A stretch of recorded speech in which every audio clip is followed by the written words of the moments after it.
Welcome to a Wednesday edition of the RotoWire Fantasy Basketball Pod. Nick Whalen, Brandon Kravitz. We're back on the normal schedule, Brandon. Neither of us are sick for the first time in like a month.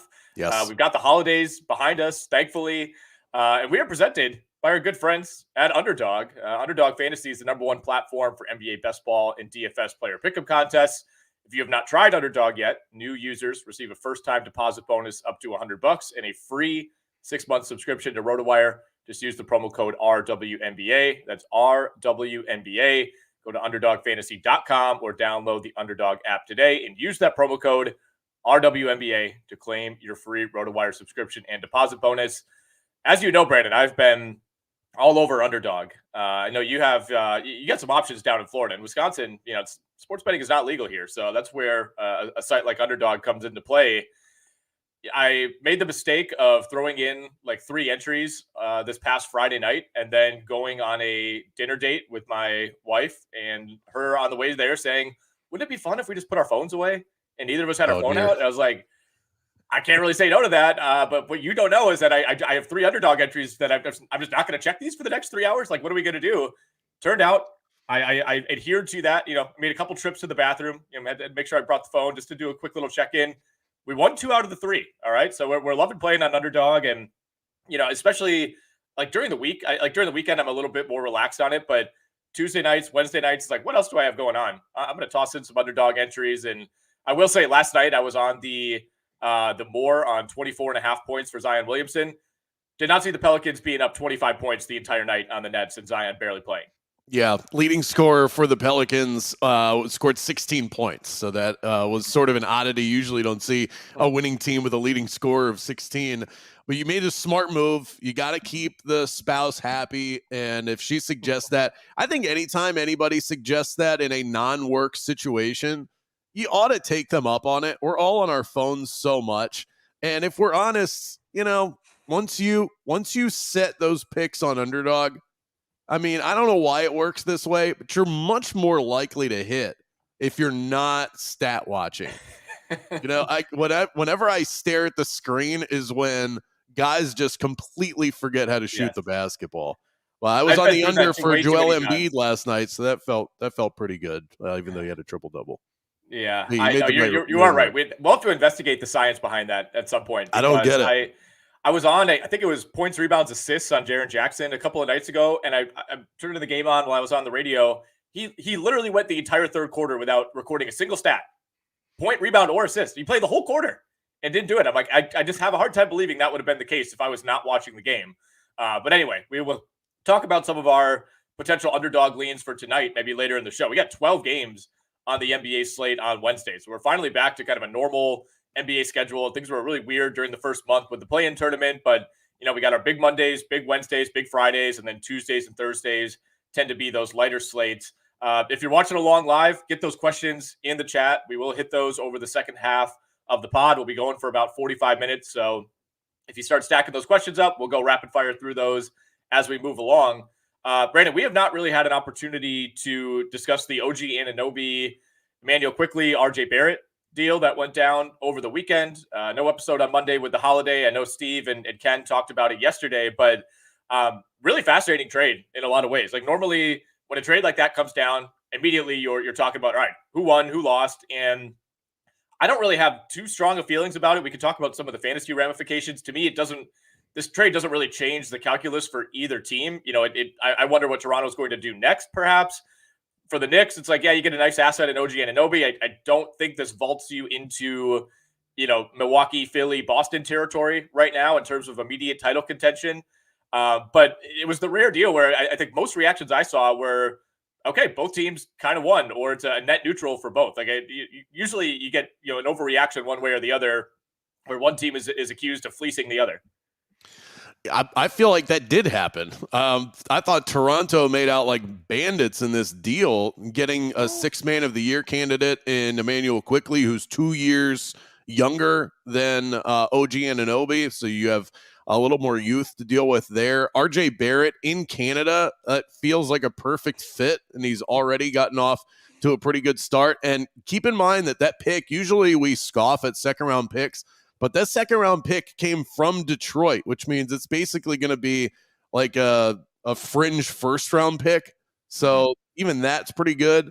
You get 3 good, solid pieces, and I love the Quickley portion of this deal more than anything else. That puts it over the top for a guy that's on an expiring contract, and I think he's going to extend with the Knicks. But you're not just trading for OG Anunoby; you're trading for a guy that you also have to now give an extension to. And is he really, like you just said, is he really changing the game that much? Are they that much better because they added OG Anunoby? I think. Hey, if it works and OG plays the best version of basketball for himself and it clicks with the Knicks and all of that, then great. But they definitely paid a premium to bring him in for a guy that's been on the trade block for a year. Right. And I've always been of the belief that Anunoby's a little overrated. And it's like you can't say that too loud because there's always going to be people that are like, hey, no, he's not. You don't understand his value. And it's like, all right, well, we're going on like year 4 of this now. Like, all right, is he going to take that next step forward? And it just kind of feels like he's been mostly the same guy. He's become a more consistent shooter, I suppose, since early in his career. But really, it felt like he made his biggest leaps, between like year 1, year 2, year 3. And since then, he's been a very, very good role player. But I don't think he profiles to me as anything more than that. It's like, can he ever really be a go-to scoring option? Maybe the Knicks don't really need him to do that, but I don't think their roster is loaded enough on top that swapping out Barrett and Quickley for Anunoby really changes anything. I don't think they win more or fewer games. I think it's just kind of a net neutral. The fantasy side of things, I don't think a whole lot changes for Anunoby either. Obviously, we have a very small sample at this point. He's played 1 game, looked pretty good. 17 points, 6 rebounds, 2 steals, 7 of 12 from the field, 3 of 6 from 3. Again, I think he's the type of player that could slot in just about anywhere. Not somebody that you're ever probably going to ask to be like, hey, go be our number 1 option, number 2 option. Certainly that won't be the case in New York. The Toronto side of this to me is a lot more fascinating because, they're bringing in 2 key players here. You already have, a bunch of guys who've been fantasy relevant on this roster. So not only are we talking about, okay, how does Emmanuel Quickley, how does RJ Barrett fit in? But, what does it mean in terms of down the line for someone like Dennis Schroeder who's all of a sudden coming off the bench? Yeah, and and that's where maybe it works out for the Knicks, and they needed somebody else that they could rely on. They lacked that other punch. They needed to do something to put this team over the top. Felt like a move of desperation more than anything else, but it could possibly work out. You talk about a guy that's an elite perimeter defender that can knock down threes at a pretty efficient clip. He shot 50% from 3-point range in his first game with the Knicks. And by the way, speaking of underdog plays, over 14.5 points tonight. I like it. The Bulls are on the second night of a back-to-back, some tired legs there. And I think they want to continue to feed OG Anunoby to get him comfortable with that Knicks offense. So I like that. What about this conspiracy theory that's out there? Have you seen this with the OG Anunoby trade? That there's like dating back to like the court case between these 2 teams. Is this what we're alluding to? So this is relating to the powerful agency known as CAA, which I guess is an agency that reps players. Leon Rose was the president of that agency. Yep. He's now the president of basketball operations for the Knicks. And since being hired, he has brought in Tom Thibodeau, who's a CAA guy, brought in Jalen Brunson, who's a CAA guy, and guess who is represented also in CAA? Is it OG Anunoby? That is correct. So they are basically just stockpiling the Knicks full of guys that are repped by this agency. So it doesn't take once you figure that out, it doesn't take a rocket scientist to start putting the pieces together, start connecting the dots. And when I saw that, that's what made me soften on it a little bit. I thought, did they just trade all of this for OG Anunoby, who could leave at the end of the year? But this guy's repped essentially by the guy who runs the Knicks, no longer officially affiliated, but he's not going anywhere. And so there's a connection there. I think that's how all of this came together. I would be very surprised if they don't have a, maybe not a Joe Smith handshake agreement, but a pretty good indication that he's going to re-sign. I don't think you make this deal just chancing it. I don't think you're renting OG Anunoby and giving up those kind of pieces if you don't think he's coming back. But I want to go back to the Toronto side of things fantasy-wise, because again, to me, I don't think there's a major change in OG's value. I think if you're holding him in a league, you're not panicking because all of a sudden he's on the Knicks. I think it is, maybe it kind of goes up or down like 5% one way or the other. I don't think there is going to be a market change there. I think the player that most people, myself included, are excited to see now is Immanuel Quickley, because on a per minute basis, everybody's always loved him. He's been fantastic. For the most part, he was playing 22 to 26 minutes off the bench for the New York Knicks. We saw him start immediately on New Year's Day against Cleveland, played 28 minutes in a narrow victory. Did have 4 fouls, so maybe could have played a few more minutes had that not been the case. 14 points, 6 boards, 3 assists, 2 steals, 2 threes. What is the ultimate upside here? Because I think it's fun to say, oh man, he could take off. He could be an all-star caliber player in Toronto. I've seen a lot of that. Is that realistic? Is that something that could happen, over the second half of this season, or are we looking more long-term with Immanuel Quickley? But what I will say is if you're holding him in a league, I would feel much better about his upside rest of season now than I did a week ago. Yeah, and we're already seeing that Toronto is willing to make deals to better their future, and I would think, just based on the player they gave up, so that Immanuel Quickley is the most important part of that trade. They kind of have it in their mind that they're going to start building around that sort of player, and they have other pieces. But what this tells me is that they're not done. I wouldn't be surprised if Pascal Siakam was on the move. I would be surprised if they moved off of Scotty Barnes, but maybe that is the new core, is like a Scotty Barnes, Immanuel Quickley, with Quickley being your primary scorer. I love it. I think he's got all sorts of potential. I'll go back to this. The guy is still only 24 years old. I think he's just scratching the surface. A sixth man type that I think profiles to be more like an elite sort of scorer, starting scorer in the NBA, a guy that can make a Tyrese Maxey level jump in terms of what he can bring to the table for a team. Toronto's a great fit for him, and it seems like they're going to give him a big lane in which to grow. You brought up the Tyrese Maxey comp, and I think if you're a Raptors fan, that's exactly what you're hoping happens. And if you're a Knicks fan, that's exactly what you're hoping does not happen. Right. The fact that those two guys were teammates in college, they were kind of in my opinion, like a slightly less cool version of Monk and Fox. But I mean, Kentucky's had so many of those cool pairings over the years. It's like, I don't know. I could totally see that happening. I think we can't just take it for granted. That was the one thing I pushed back on a little bit on Twitter, was everybody's like, oh man, he could be an all-star this year. I'm like, what do you mean? With the all-star games in like a month? Like, no, that's not going to happen. Over the next month, what are we talking about? I'm going to go on record and say I don't think a Tyrese Maxey level ascent is realistic. I mean, that's one of the bigger year-to-year jumps that we've seen in a while. I'm not saying Immanuel Quickley doesn't have that ability. I'm just saying I wouldn't expect that to happen. It doesn't happen very often, but he's in the right spot for it. And like you said, Siakam has played so well over the last couple of weeks that, on the one hand, if you're Toronto, maybe you reconsider whether or not you need to deal him. On the other hand, his value is probably at its highest point this season. And, that's another guy who you're dealing with a contractual issue down the road. And I think the Raptors have always been pretty realistic, I think, about where they stand in the NBA. And they're 13-20. Exactly. Right, you're not going anywhere. Right. They have to shake things up. I know. And if you're just buried in the fantasy stuff, you're seeing, man, Siakam's playing really well. Scotty Barnes is having a crazy year. We love this trade. You kind of don't realize that this team has been out of the playoff mix for a while.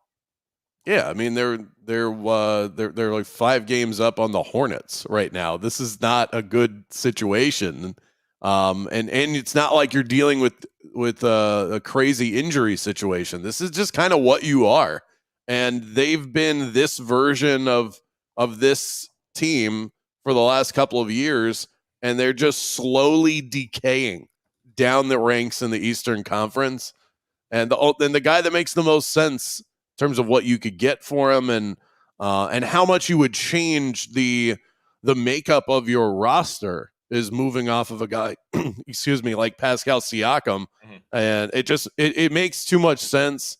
And this is a team that every once in a while I start to think, are they comfortable being stuck in the middle? And I have to remind myself, it's the same organization that made the trade for Kawhi Leonard. That was a super aggressive move, moving off of a fan favorite, their top scorer in DeMar DeRozan. They were willing to do that. And then they've just kind of like parked it for the last couple of years. I think they want to get back to that level of aggressiveness. And then we'll see how it turns out. Let's talk a little bit about the Tuesday night slate, and then we'll get to live viewer questions in a bit. Keep putting those questions in the chat. We will hit all of those toward the end of the episode. We got about 45 minutes, so we'll be on until about 10:15 Central. But again, keep getting those in the chat, and we will hit those. Boston OKC, one of the most fun games of the year. A game that I believe Boston led by like 2 or 3 at the half, and OKC goes on a big run in the third quarter. They were up as much as 18 at one point, and then Boston comes storming back, made this a close game, came down to free throws at the end. But when the dust settled, very impressive win for the Oklahoma City Thunder, 127-123. Another huge game for Chet Holmgren. Another huge game for SGA, who just gives you like 36-6 in his sleep at this point. Tatum played well. Porzingis played well. I mean, this was the rare regular season game that almost had a playoff feel to it. And, I think we expect this from Boston, right? They're going to show up for a game like this. But a lot of the reaction last night was, okay, we've always talked about OKC. Do they have the ammo to make a trade if they want to? The question is, do they need to make a trade? And I would say no. And if anything, I think they should try to shore up some of that bench depth rather than, part ways with one of their key pieces, because I want to see this core continue to grow together. Yeah, I mean, who are you trying to move off of? Right. I like everything they've got going on in that starting lineup. So yeah, maybe you make a move to tweak some things in terms of bench guys, or bring in somebody that could be that sort of microwave off the bench. But they don't need to do anything to change their starting lineup. Not only is this a team that's winning right now in the regular season with the makeup that they currently have, I think it translates to winning in the postseason.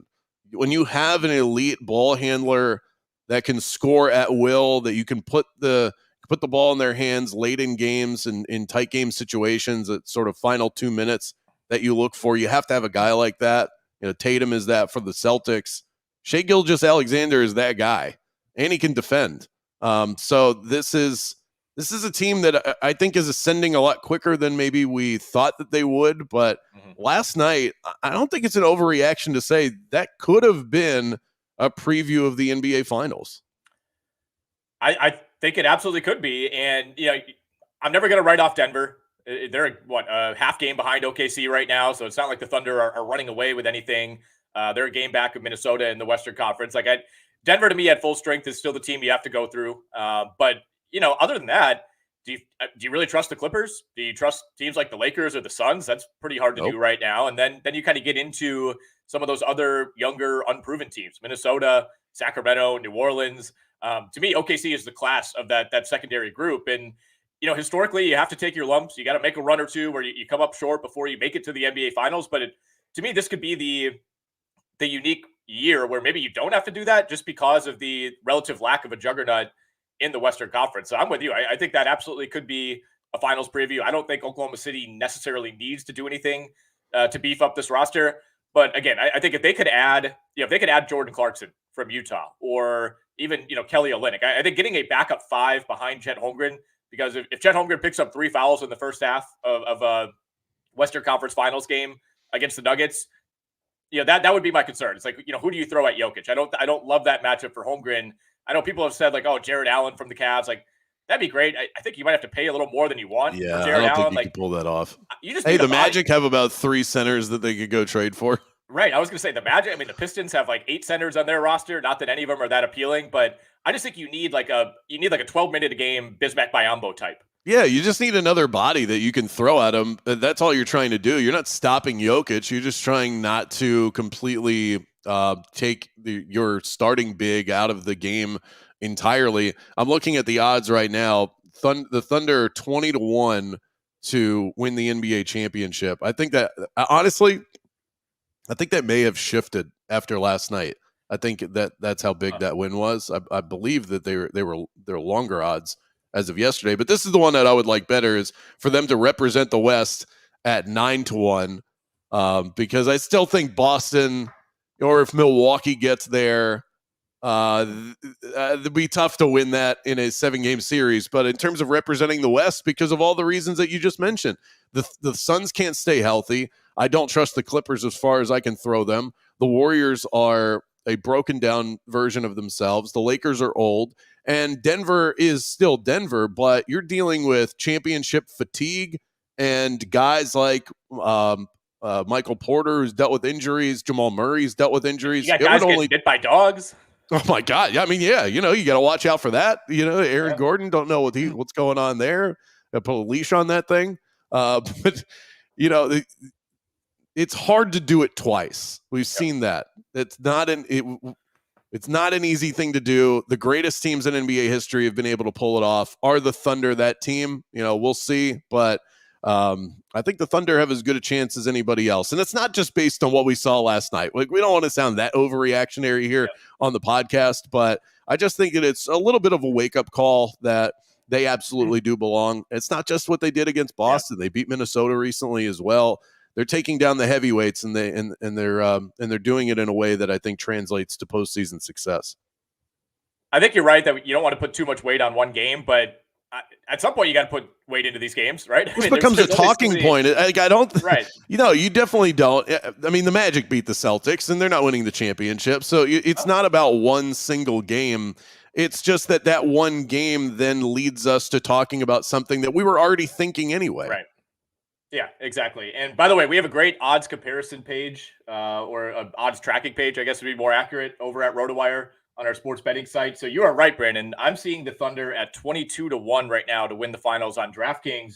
Prior to tip-off last night, they were 30-1. And about 2.5 weeks ago, they were 50-1.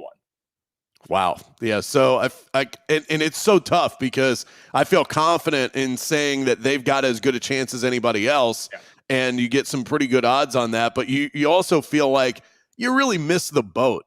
If I'm betting 20-1, knowing that just 2 weeks ago there was a 50-1 out there, it's tough to stomach that sort of thing. I don't know that I can take the plunge, but I would just say it's not a bad idea if you're a futures bettor. All right, I want to hit a few more things, and we'll get to the listener questions. Again, keep throwing those in the chat. We'll go rapid fire over the last 15 minutes or so. I'm looking at the Yahoo MVPs page. So this is the players that appear most frequently on the top 500 fantasy basketball teams hosted on Yahoo. And, it's kind of been a two-man race between Scotty Barnes and SGA for most of the year. We have a new leader as of this morning, appearing on 23% of the best teams in fantasy basketball, Derrick White. Wow. That's surprising to me. It's been a very quiet year as far as the numbers that he's putting up. I think outside of Boston, there's not been a ton of talk about Derrick White. I think he's like the sixth most talked about player on that team. But probably 17 points, 4 rebounds, 5.5 assists, 1.2 steals, 1.3 blocks, almost 50% from the field, almost 90% at the line. So I think maybe he's having a better fantasy season than real life. I mean, it's been a great season in real life, but comparatively to other players on his own team, you don't really notice some of those efficiency numbers. But I mean, he's been a top 25 player in 8 category leagues. Yeah, and it's somebody that we probably should have taken a little more seriously in the pre-draft process because of the opportunity that he was given with the trade of Marcus Smart being shipped off to Memphis. And he played a big role in the playoffs as well. So this was sort of bubbling to the surface. He's a really good player. He knows his role, and he's around some of the best players in the NBA. So this is a little bit like Steve Kerr with the Bulls back in the day. If you want a real throwback, a guy that's just able to shine because when you have to focus your defensive efforts on the Celtics, you're not really paying a lot of attention to Derrick White, but he's efficient enough to get it done. Yeah, I just wanted to highlight that because I think, again, unless you're super locked in, you might not realize just how valuable he's been. Yeah. And I know there's been some talk of maybe he sneaks out of the All-Star team in the Eastern Conference. We'll see about that, but certainly been one of the fantasy All-Stars so far. I drafted him in the Vegas draft that we did at Circa back in July. I was sort of stuck in, I don't remember what round it was, but it was later in the draft, and that was one of those where we didn't have anything in front of us. We're just drafting players off the top of our heads. And I went, okay, so I need some guard help here. Who's going to be a factor that's getting starting minutes? And Derrick White was one of them. So he's helping. Also, I think maybe my roster is part of the percentage of that one team that I have Derrick White. He's helping a lot. I think you maybe need to draft more teams where you're just like hopping out of the pool, sprinting into a cabana, and just shouting someone's name and then jumping back into the pool. Honestly, it was the best. So I don't disagree with that. I think we need to do a quick story time, by the way. So I received a photo out of nowhere over the weekend from Alan Soslowski of him, kind of bombarding you at what appeared to be Amway Arena in Orlando. How Kia did Center this now. speed up come to be? Amway Center. That's right. The Kia, they're called the Kia Center now. Amway has been stricken from the record books over at the downtown arena. So I got a text about 2 days before the game from Alan saying, hey, I'm going to be in Orlando. Are you going to be at the Magic Knicks game? And I said, well, I work the pregame and postgame for the Magic, so I'm at every game. So I think I might make my way to that one. And he said, we scheduled a meetup, told him where I was at. I can't really move from my post, and I'm really bad at, even though I've been in the same spot for like 6 years, I'm really bad at explaining how to find me in the arena, because I know where to go, but I don't pay attention to the sections and all of that. So credit to him with my shoddy description of how to find me. All of a sudden, I'm typing away on my computer. I feel a tap on my shoulder, and there's Alan. And we bro hug it out, and we talk about the Magic Knicks and how old Taj Gibson is. Sure. And then and then we took a picture and thought, you and John McKechnie had to see it. So not often that we get to rub shoulders with each other in this virtual remote world that we live in. So it was cool to see Alan, somebody I really look up to in the fantasy space. We had him on the XM show last night. He said that was his first NBA game in 15 years. What? 15 years. Wow. And he saw a Magic dub, too. Yeah, right. Things have changed, man.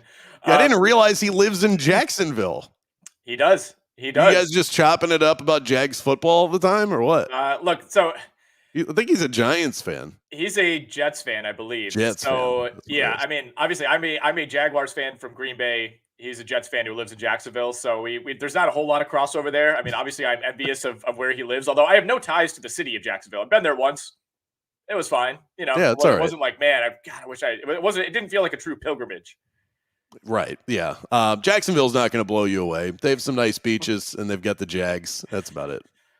There are a lot of jean shorts. I'll tell you that. Yes. A lot of jean shorts. And that was as expected. All right, let's get to the chat here. We got some questions piling up. Again, keep getting those in. We'll hit as many as we can. We got about 15, 20 more minutes here. Chad says, what's up, guys? What do you think the trade does for Donte DiVincenzo's dynasty value? He seems to very clearly be a Tibbs guy and seemed like a future breakout guy before he left the Bucks. Good question. DiVincenzo, I think, did look like he was on the ascent in Milwaukee. He had that, I believe it was like a foot ankle injury that it took him like a year plus to recover from, and he was just never quite the same player. And obviously Milwaukee had kind of moved into a different phase as a team by the time he was back. And now he's bounced around and feels like he's found what could be kind of a second permanent home now with the Knicks. And, that's something that we didn't really touch on as far as, other ramifications from the trade is Donte DiVincenzo, who had already been in the starting lineup since mid-December. He started 13 games in a row. He's played 36 and 26 minutes respectively over the last two games. I think we have to view the trade as a positive, right? You're sending out two guards and you're bringing back a wing. The Knicks did bring back Malachi Flynn as well. He's injured and also barely played in Toronto. We'll see if he becomes a part of that rotation. But yeah, I think DiVincenzo is certainly a winner rest of season, and we'll see what the Knicks do this offseason. But I think if you're talking about dynasty value, the arrow's got to be pointing up.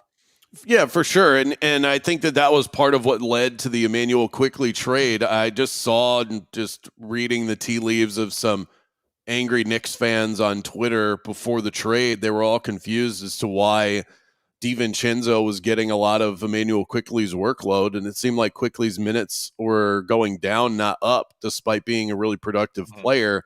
There must be something that Tibbs sees in Donte DiVincenzo. We know how Tom Thibodeau is. He gets his mind and his heart set on certain players and then plays them to death. And it seems like DiVincenzo is one of those guys. He still craters out sometimes and is just not there offensively, but he's a guy. Look at what he did a couple nights ago, capable of 38 points that he scored. You don't get to play the Pacers every night, but still an effective shooter, good 3-point shot, and is somebody that's going to be a factor as long as Tom Thibodeau is the coach. All right. Cow Chad TTV says, what's up, guys? What do you think this does for... Oh, wait, never mind. That's the exact same question. We got two different Chads. All right. Can't have enough Chads. Yeah. All right. That one's on me. I got. Paul says, I just traded Booker, Kobe White, and Keontae George for Donovan Mitchell and CJ McCollum. Says, I'm a little worried about McCollum's health issues. What do you guys think? So let's just do a trade analysis here, Brandon. It's a lot. It seems like a lot to give up. Donovan Mitchell and Devin Booker, I don't view those two all that different in the fantasy space. Kobe White, I like the idea of moving off of him, but I don't think you sold high on him. Yeah. And Keontae George is a very tradable piece. I'm not in love with the deal. I would say I would give you a C-. Yeah, I mean, if you're worried about McCollum's health issues, then I don't know why you make this deal. You know, what we should say is Donovan Mitchell's the best fantasy player in the deal, right? And I think he's still going to have a nice runway here with Mobley out, with Garland out, where he could put up crazy numbers. And like as soon as that happened, Donovan Mitchell got sick and missed a few games. So it's like, all right, we didn't really see what that could look like. I want Mitchell over Booker. Obviously, I want Mitchell over Kobe White. I think Kobe White versus McCollum rest of season is like an interesting debate. Probably lean White. To me, I'm not a Keontae George guy, Brandon. It depends what format you're in. Like if you're in a points league, I get it. The percentages, the turnovers really kill you in 8 or 9 cat. So like to me, that's just kind of a throw in the deal. So it's like if you're just saying Booker and Kobe White versus Mitchell and McCollum, I think that's a pretty fair deal either way. It's kind of an eye of the beholder thing. But again, if you're worried about McCollum's health, I think I would have just tried to hold on to Kobe White. Yeah, I just don't think that Donovan Mitchell is enough of an upgrade over Devin Booker. I know we've got the big three playing together again, but Devin Booker is like the de facto point guard, and his assist numbers are going to be insane. Mm-hmm. I think he could have done a little bit better. Don't hate it, but I'm not in love with it. Especially with you, you're already paranoid about CJ. I hate trading for guys that I'm already worried about. You trade away guys you're worried about.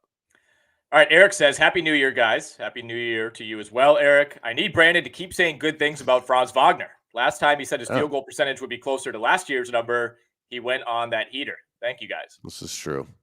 Well, I mean, I would love to take the credit for that, but it's really Franz doing all the work here. He figured it out. He figured out how to just be more aggressive. He's getting to the cup much more frequency. I don't know if it was a tired legs things playing in the FIBA World Tournament, and he played all the way through. They won a championship with Germany. I think it just took him a minute to kind of get his sea legs under him this year. But look at what he's done over the last several games: 25, 27, 32, 24, 28. And he does it so efficiently. He's always shooting over 50%. I mean, I don't know how much nicer I can get. He's playing like a legit all-star. It's funny because Paolo is probably going to be the guy. I don't think 2 Magic players make it to the all-star game. But Franz deserves it over Paolo. But Paolo will make it because I guess the perception game is that Paolo is the star of this team. Franz Wagner, with what he can do, the range that he has. Paolo's gotten better at his three-point shot. It's a really good part of Franz Wagner's game. And I think he's been invaluable, and he brings it on defense too. So I hope that was nice enough for you. I think he's one of the 5 most underrated players in the league still. He's amazing. And I haven't really heard anybody talking about him as an all-star, and he's absolutely deserving to be in the conversation. And I think you're right that it's a lot to ask for the Magic to get to. And Banchero's obviously the much more popular player, somebody who's going to do better in an all-star voting type of situation. But yeah, Wagner's been incredible. Fun game last night against the Warriors, by the way, where Wagner played well. Jalen Suggs hit a few threes. The Magic went 14 of 36 as a team. I feel like when I was watching the game, they missed every wide open three possible. I don't know how they got to 14 on the night. I feel like if Suggs just made a couple more, they probably win that game. I don't know. Maybe I was just watching at the wrong times, but they got off to a really good start. There was like 10-2 out of the gate, and then Steve Kerr called a timeout, kind of steadied the ship. But the Magic were making shots early on in that game. I think it helped to buoy some of those percentages. That's the issue that you see with this team, but it's where Franz Wagner is so valuable in fantasy, but it's frustrating when you watch the Magic and IRL in real life, because they don't have that other guy. That's Paolo and Franz, and in the fourth quarter, and that's it. They don't have anybody else that they can rely on. So they've got to figure that out. Are we done with Wendell Carter, by the way? I know we got a bunch of questions about him over the last few weeks. Like, he's coming off the bench now. He started a couple of games. He's still playing like 20, 25 minutes max. The numbers have been terrible. Like, could we just set this aside for now and not worry about him in fantasy? Yeah, I mean, and right now Jamal Mosley is, I think, still hiding behind the injury ramp up being part of the reason why now he's coming off the bench and Goga Bitadze is getting the starting nod over him. Goga Bitadze has just been a better player in terms of in the mix of this starting lineup than Wendell Carter Jr. has been. I don't know exactly what it is. He's dealt with, he had a hand injury, then came back and dealt with some lower leg soreness. So it just seems like it's a conditioning thing, but he's not as good a defender. And this is a team that hangs their hat on defense. So Goga isn't going anywhere. In terms of fantasy, I think you're good to move off of Wendell Carter Jr. I know he had a good scoring output a couple of nights ago, but it just doesn't seem like he's going to get the work consistently. Maybe a guy that you pick up again in the future. All right, we got a couple questions from Kimron. He says, I grabbed Quickley, dropped Podziemski, hoping that doesn't bite me later. I would rather have Quickley out of those two. If you're in a deeper league, both should obviously be rostered. But if you're in a shallow league, that's a decision you probably have to make. And again, I think you did the right thing grabbing Quickley. He also says, realistically, how long is Drummond a hold for? I mean, he's been a machine over the last week and a half, as you'd expect, as he always is whenever he gets the minutes. We got an update on Vucevic earlier this week, Brandon. That came yesterday morning from Billy Donovan. He said there is no clear return timetable for Nikola Vucevic. He said Vucevic will not practice at all this week.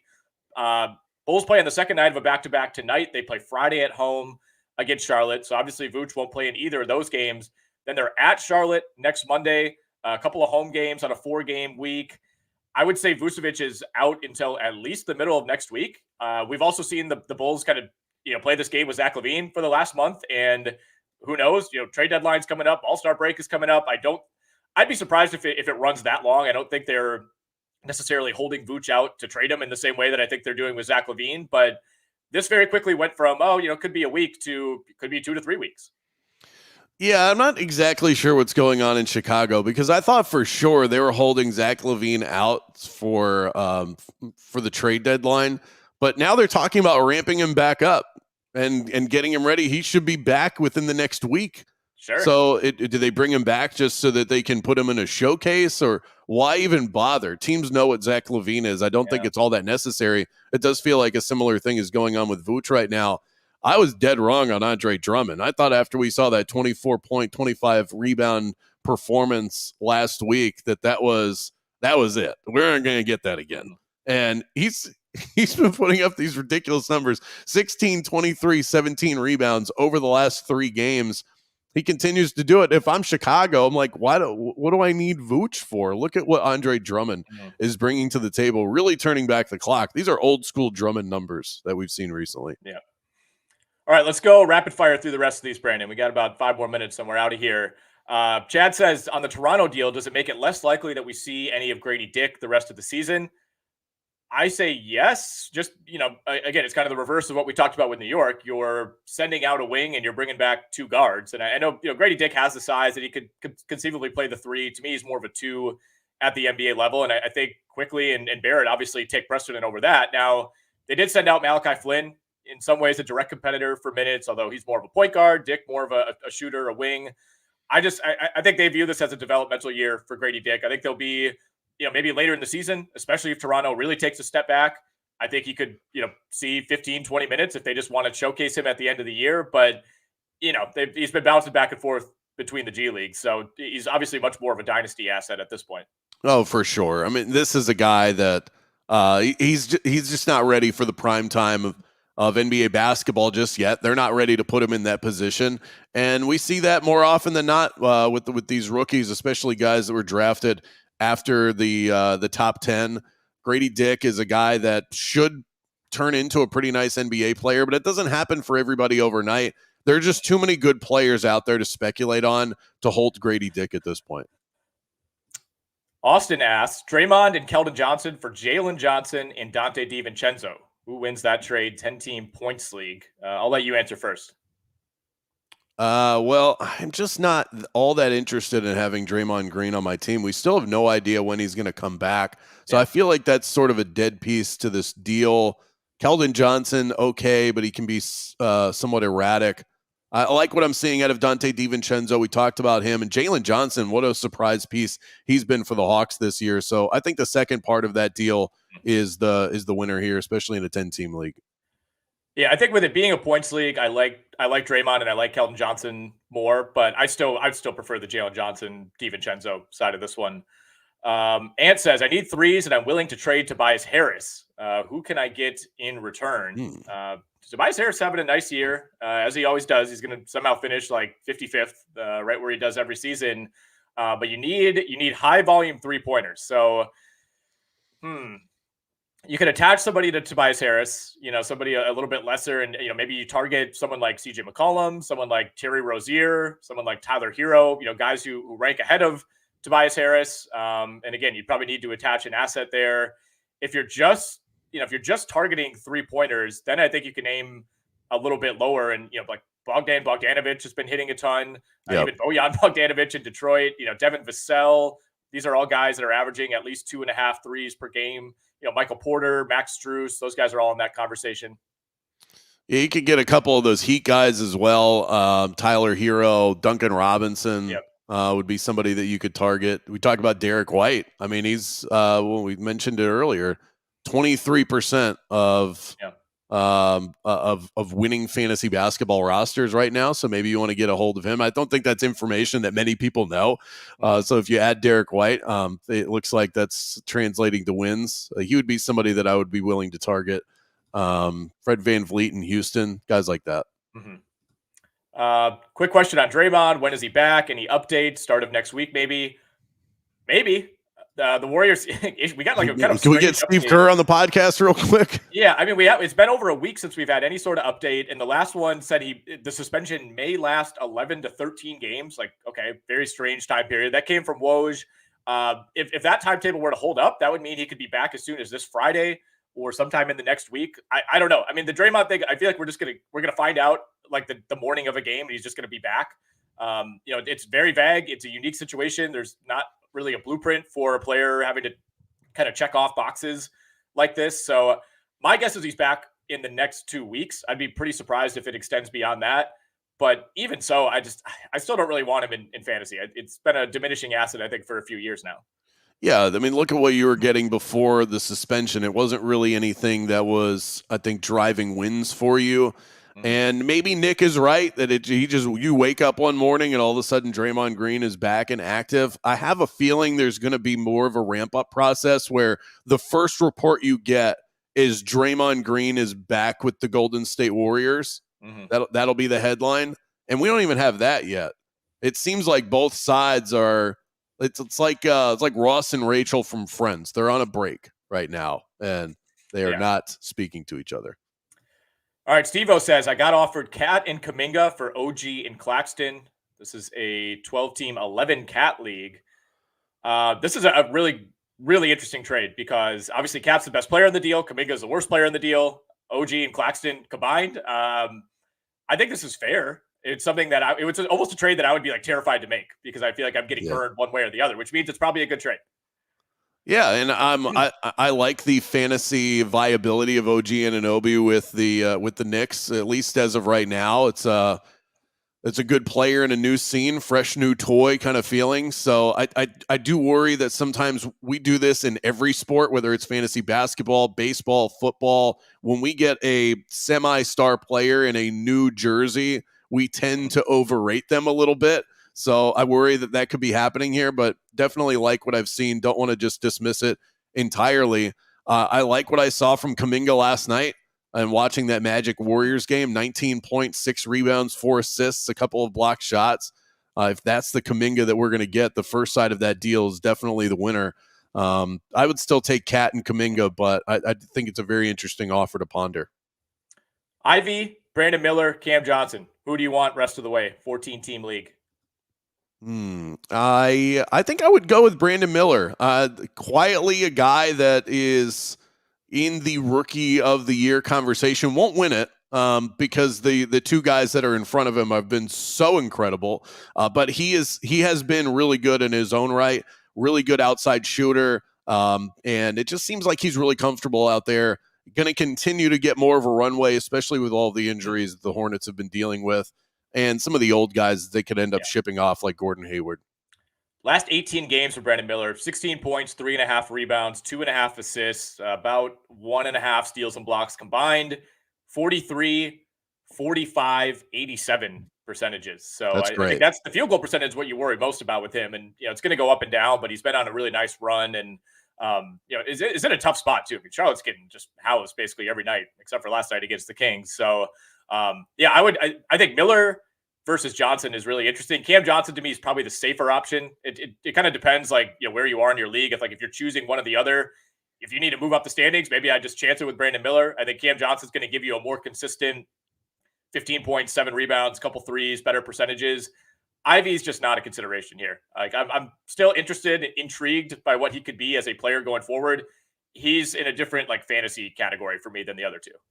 Yeah, and as much as I can get away from players on the Pistons with the last name that isn't Cunningham, I'm good doing that. All right, well, we'll end on this one, Brandon. Another Pistons question from Chad. He said, one more question. Who do you think ends up getting shipped out from the glut of same type of players in Detroit? Great question. This could, in a lot of ways, shape the fantasy landscape if you're working the margins the rest of the way. I'm going to say Bojan Bogdanovic probably gets traded at some point. Yeah, he's the most likely. Really, anybody could get traded other than Cade.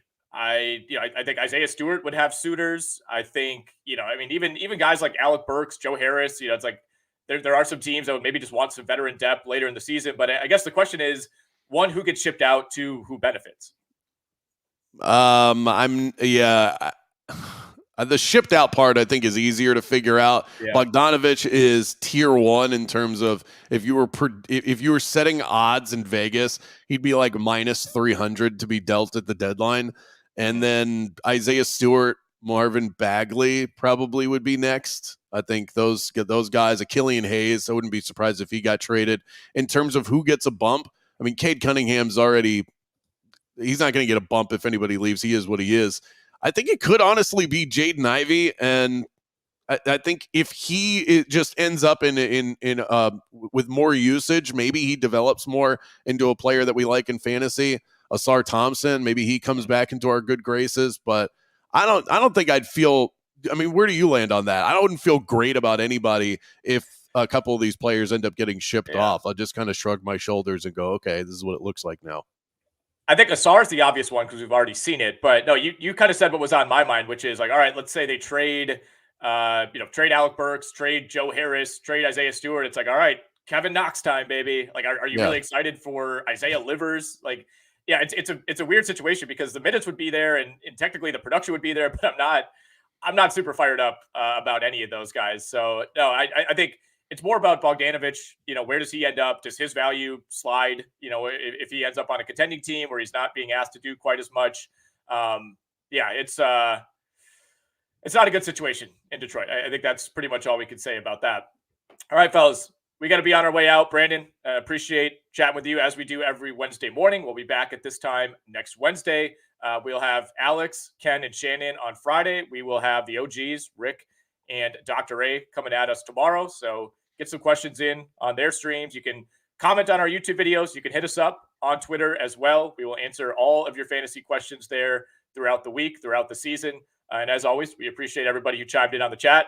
Brandon, enjoy the rest of the week, man. We'll talk soon. Bye, guys.